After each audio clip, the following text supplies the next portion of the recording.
Monsieur le Président.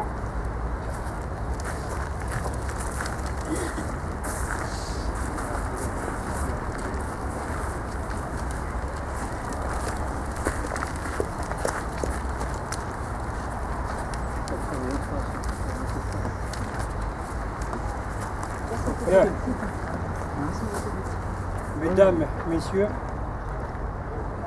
l'année 2012 sera pour nous l'année du cinquantenaire à plusieurs titres.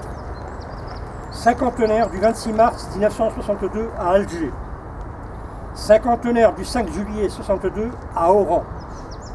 Cinquantenaire de l'exode puisqu'il nous a fallu partir dans des conditions épouvantables. Cinquantenaire de l'exil puisqu'il nous a séparés d'une terre qui nous a vu naître et qui était la nôtre. Cinquantenaire de l'arrachement qui nous a déchirés de façon atroce, nous enlevant à nos foyers, à nos familles, à nos amis, causant la mort de nos anciens et laissant aux survivants des blessures profondes qu'un demi-siècle de refus de la vérité, de mauvaise foi et d'injustice n'ont pu effacer. Aujourd'hui, nous sommes là pour évoquer le souvenir de la fusillade du 26 mars 1962 à Alger et nous recueillir à la mémoire des victimes. Que s'est-il passé pour que ce drame ait lieu? Le 22 mars 1962, un accrochage avec les forces de l'ordre se produit au quartier de Bab el-Oued. Immédiatement, l'armée et la gendarmerie encerclent le quartier. Ils pénètrent un grand renfort de blindés, éventrent les devantures des magasins, pendant que les troupes tirent dans la rue, sur les balcons, sur les façades des maisons.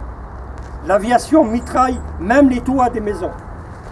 Et les perquisitions se succèdent, saccageant les appartements visités.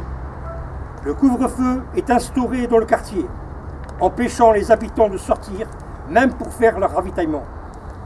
Cette situation est rapidement connue de la population algéroise, qui, dans un immense esprit de solidarité, veut apporter son soutien et des vivres à ce quartier martyr. Une manifestation est donc organisée le 26 mars 1962 sur le plateau des Glières et c'est à partir de là que la population algéroise, drapeau tricolore en tête, marche pacifiquement sur Bab el-Oued. Hélas pour eux, les autorités civiles et militaires ont décidé de briser la manifestation par tous les moyens, y compris le feu des armes. En fait, c'est un véritable dispositif de guerre qui a été mis en place contre les civils. Gendarmes, CRS, troupes du contingent, mais également des éléments du 4e régiment de tirailleurs ramenés du bled, composés de soldats musulmans nerveux dont certains ne parlaient même pas le français, et totalement inaptes à ce type de mission. Leur présence armée face à la foule fait présager le pire, et le pire se produisit. Après quelques minutes de confrontation devant les barrages qui voulaient empêcher la foule d'avancer, mais qui s'écartèrent finalement, une rafale se fit entendre, déclenchant un tir interrompu sur la foule pendant 12 minutes. C'est long, 12 minutes. Provoquant un véritable carnage, malgré les appels à cesser le feu d'un lieutenant. La version officielle dira qu'un coup de feu était parti d'un toit. Mais alors pourquoi avoir dirigé le feu de riposte sur la foule qui se jetait à terre pour se protéger, se réfugiant dans les immeubles pour se mettre à l'abri? Cette fusillade fera environ 80 morts, 200 blessés et pire encore.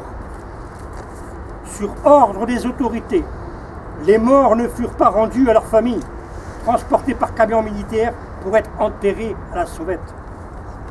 La brutalité avec laquelle cette manifestation pacifique fut sauvagement réprimée démontrait la volonté de l'État d'en finir avec l'Algérie française. Et pour nous, cette tragédie sonnait le glas de notre espoir de l'Algérie française. Le désespoir nous envahissait et nous comprenions que nous n'étions plus chez nous. La rage au cœur, il fallait se préparer à l'exode vers la métropole. La France que beaucoup d'entre nous ne connaissaient pas et qui n'était pas prête à nous recevoir, engendrant encore d'autres drames.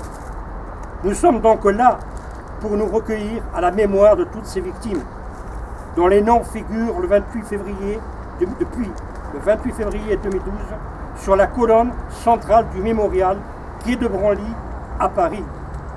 Et aussi pour démontrer notre volonté de ne jamais oublier notre passé et tous les drames que nous avons vécus sans avoir à rougir de tout ce que nous avions fait en Algérie. Notre pays qui demeure au fond de nous. Merci.